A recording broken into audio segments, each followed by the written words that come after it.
सेहत का ठीक नहीं हो पाना, बहुत ही उपचार करने के बाद सभी उपचार कर लिए, सभी डॉक्टर्स को कंसल्ट कर लिया, फिर भी सेहत नहीं ठीक हो पा रही। तो वास्तु के दृष्टिकोण से जो अग्नि तत्व है, जो साउथ ईस्ट की दिशा है या साउथ साउथ ईस्ट की दिशा है या साउथ की दिशा है, ये आपकी सेहत को रिप्रेजेंट करती है। अग्नि जो है साक्षात आपकी सेहत है। आपके शरीर में 70% तक पानी है, पर फिर भी उस पानी के होने के बावजूद भी आपका शरीर जो है वो गर्म रहता है। तो जो गर्मी है, जो गर्माहट है, वो आपकी सेहत को रिप्रेजेंट करती है।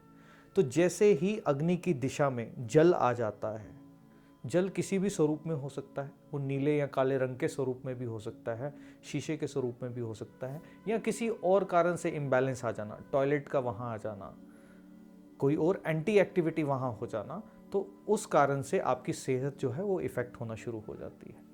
तो आप इस परिस्थिति में क्या करेंगे? यदि किसी भी तरह से नीला काला या शीशा कोई है वहाँ पे, तो आप उसे हटाएंगे, और यदि नहीं हटा सकते, उसे रंगों के माध्यम से कैसे उसे बैलेंस करेंगे। और दूसरी जो प्रमुख दिशा है जो आपको हीलिंग पावर्स देती है, सेहत जो है वो साउथ ईस्ट से गवर्न हो रही है, पर जो आपकी बॉडी में जो रोज़ वो एक बॉडी जो एक अपने आप को हील करती है, वो जो हीलिंग पावर्स हैं वो नॉर्थ ईस्ट से आती है। तो इस परिस्थिति में आप नॉर्थ ईस्ट को क्लटर फ्री रखेंगे, वहाँ किसी भी तरह का क्लटर ना हो। यदि टॉयलेट सीट है तो उसको ब्लॉक करेंगे, और नॉर्थ ईस्ट में भगवान धन्वंतरी की ये अमृत लिए हुए जो पिक्चर है, ये जो प्रतिमा है, ये आप वहाँ लगाएंगे।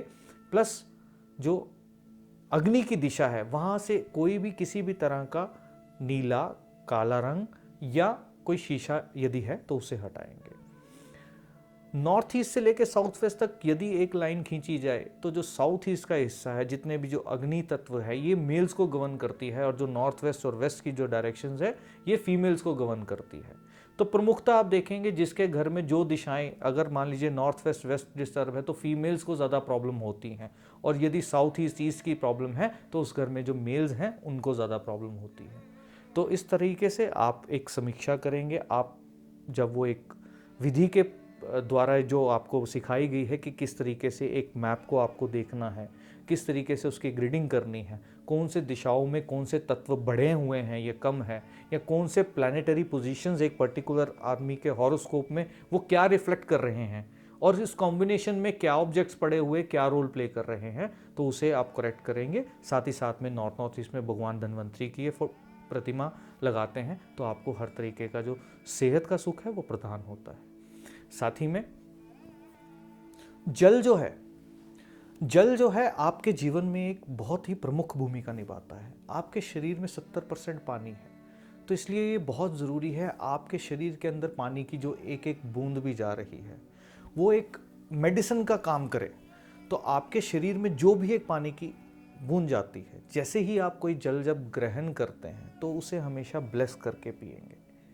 ब्लेस करके, जैसे बच्चों को ब्लेस करते हैं ना माँ बाप, ठीक उसी तरह से आप जैसे ही पानी को ब्लेस करके पीते हैं और पानी को इंस्ट्रक्शंस देते हैं कि मान लीजिए किसी को शुगर की प्रॉब्लम है, तो उस पानी को ब्लेस करके ये आदेश देंगे कि अब जो एक एक बूंद मेरे शरीर के भीतर जो जा रही है वो मेडिसिन का काम करेगी, और जो इंसुलिन नहीं बन पा रही वो इंसुलिन प्रॉपर मात्रा में बननी शुरू हो जाएगी।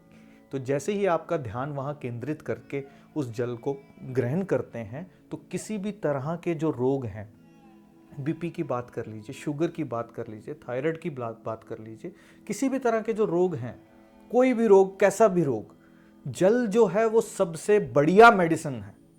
जल से बढ़िया कोई मेडिसिन नहीं। जल के अपने इमोशंस हैं, अपने भाव हो जाते हैं।